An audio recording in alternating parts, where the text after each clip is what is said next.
TNPSC group 2ல கேட்டுக்கக்கூடிய ஒரு கொஸ்டினான choose the right matches of the following places where Sangam period coins were found in Tamil Nadu. அதாவது கீழ்கண்டவற்றுள் சங்க காலத்துல காயின்ஸ எங்கெங்க இருந்த நாணயங்களை எங்கெங்க இருந்து தமிழ்நாட்டுல இருந்து கண்டுபிடிச்சிருக்காங்கிற இடமும் அதுக்குரிய டிஸ்ட்ரிக்டும் கொடுத்திருக்காங்க. இது கரெக்டா அப்படிங்கறத நம்ம ஃபைண்ட் அவுட் பண்ணணும்.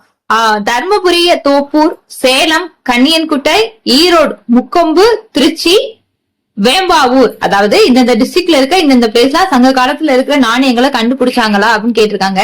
சோ இது கரெக்டான மேட்சஸா நம்ம ஃபைண்ட் அவுட் பண்ணணும். இதுக்கு ஆப்ஷன் ஏல 1 and 2 are correct, option B 2 and 3 are correct, and option C ல 3 and 4 are correct, and option D ல 2 and 4 ஆர் கரெக்ட். இதுக்குரிய சரியான ஆன்சர் என்ன அப்படின்னு பாத்தீங்கன்னா ஆப்ஷன் டி ல இருக்கக்கூடிய 2 and 4 ஆர் கரெக்ட். இதுதான் சரியான ஆன்சர். அதாவது சேலத்துல இருக்க கன்னியன்குட்டை அப்படிங்கிற இடத்தும் திருச்சியில இருக்க வேம்பாவூர் அப்படிங்கிற இடத்துலதான் சங்க காலத்துல இருந்து நாணயங்களை ஃபைண்ட் அவுட் பண்ணிருக்காங்க. ஓகேவா? இந்த வீடியோ உங்களுக்கு பிடிச்சிருந்துச்சு அப்படின்னா லைக் பண்ணுங்க, ஷேர் பண்ணுங்க, கமெண்ட் பண்ணுங்க. இப்பதான் நீங்க நம்ம சேனலுக்குள்ள புதுசா வந்தீங்க அப்படின்னா நம்ம சேனல் கண்டிப்பா சப்ஸ்கிரைப் பண்ணிக்கங்க. தேங்க்ஸ் ஃபார் வாட்சிங்.